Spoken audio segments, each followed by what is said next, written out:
সুরভির মতো জুলাই যোদ্ধারা জুলুমের শিকার, তা না হলে মামলা হতো না।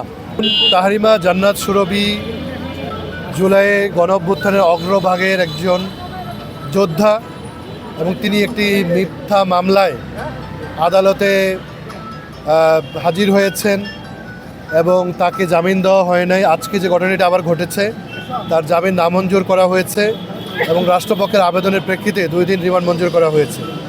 তিনি প্রায় 12 দিন যাবৎ কাস্টডিতে আছেন। এই ধরনের ঠুনকো মিথ্যা বানোয়াট মামলায় একজন নারী হিসেবে আপনারা জানেন যে আইনে নারীদের একটা প্রিভিলেজ রয়েছে জামিনের ক্ষেত্রে।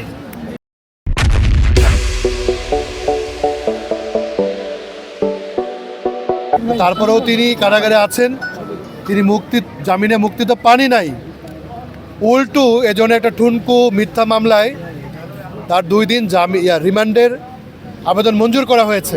এটি খুবই গর্হিত এবং তার বয়স কম, তিনি শিক্ষার্থী। এটি উল্লেখপূর্বক আমরা যখন উচ্চ আদালতে মানে এখানে জেলা দায়রা জজে যখন আমরা ক্রিমিনাল রিভিশন দায়ের করেছি এবং আমরা প্রত্যেকটি গ্রাউন্ড পুঙ্খানুপুঙ্খরূপে বলেছি এবং অন্তর্বর্তীকালীন জামিন চেয়েছি, তখন আদালত সন্তুষ্ট হয়ে 4 সপ্তাহের অন্তর্বর্তীকালীন জামিন মঞ্জুর করেছেন আমাদের যে গাজীপুর জেলা বার রয়েছে এর সাধারণ সম্পাদকের জিম্মায়।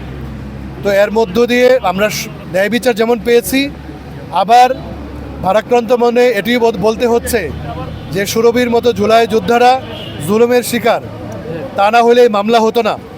দেখেন যে আজকে তাকে 12 দিন যাবৎ জেলে থাকতে হলো এবং এর মধ্যে কোনো ধরনের স্টেপ নেওয়া হলো না, তার মুক্তিও ঘটল না, বরঞ্চ বিভিন্ন গণমাধ্যম এখানে 50 কোটি টাকার চাঁদা চাওয়া হয়েছে মর্মে সংবাদ প্রচার করেছে, তার চরিত্রহানির চেষ্টা করা হয়েছে, তার পরিবারকে সামাজিকভাবে হেয় প্রতিপন্ন করার চেষ্টা করা হয়েছে।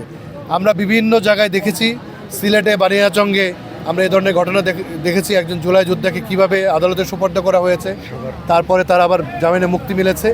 এভাবে জুলাই হেয় প্রতিপন্ন করার জন্য গাজীপুরেও একটি রাজনৈতিক শক্তি খুবই সক্রিয় রয়েছে।